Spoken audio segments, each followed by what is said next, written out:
Cafe, and I'm here with AROC, the Arab Resource and Organizing Center. We're here today to echo the demands of our sisters and brothers in Iran and Iraq, and to call for the immediate withdrawal of all U.S. troops from the Middle East, and an end to the war against Iran and against all peoples of the Middle East. Just yesterday, over 1 million people marched in Iraq to demand U.S. forces out of their country. It is our responsibility to hold our government accountable and to do everything in our power to achieve that demand. As in the U.S. right now, there are movements across the Middle East fighting for social and economic justice and democracy.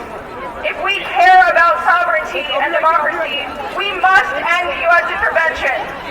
After all, the greatest obstacle to peace, democratic social movements, and stability here and in the Middle East are U.S.-led wars and militarism. For decades, the United States has committed atrocities under the guise of democracy, declaring war on the global South in order to extract resources, exploit peoples, and destabilize economies. It is ultimately the people of the region who suffer most, as the elite benefit from endless war. U.S. imperialism has destroyed Iraq, has made possible the proxy wars in Yemen and Syria, and has continued to destroy Palestine with their partner, apartheid Israel. And they will continue to destroy the planet.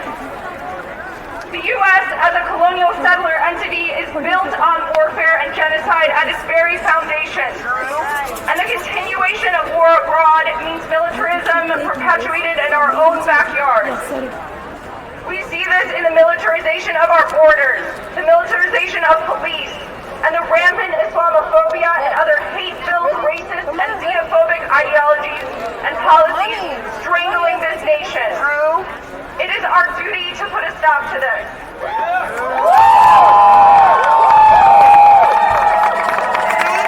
Moments like these provide us an opportunity to remind the world that those of us impacted by war feel that impact every day. Every day.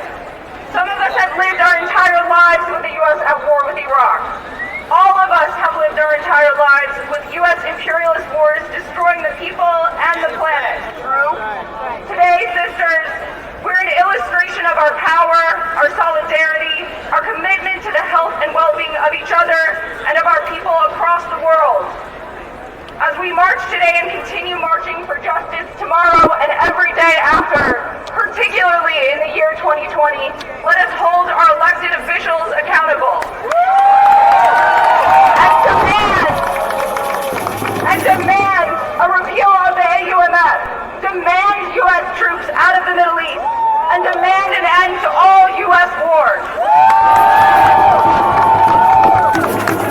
Let's do everything we can to defeat fascism everywhere. And to defeat Trump here. Because too much is at stake if we don't. During the war in Iraq, the Bay was a major site of the anti-war movement. Now we can once again lead the country in demonstrating what it means to be anti-war. What it means for an anti-war movement to be led by women of color, by indigenous, migrant, queer, trans, poor, and working class families.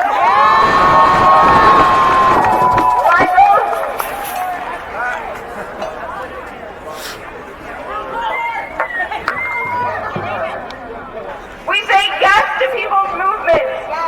Yes to self-determination and freedom for all people to stay, move, and return. Let's continue to build up our movements against war until all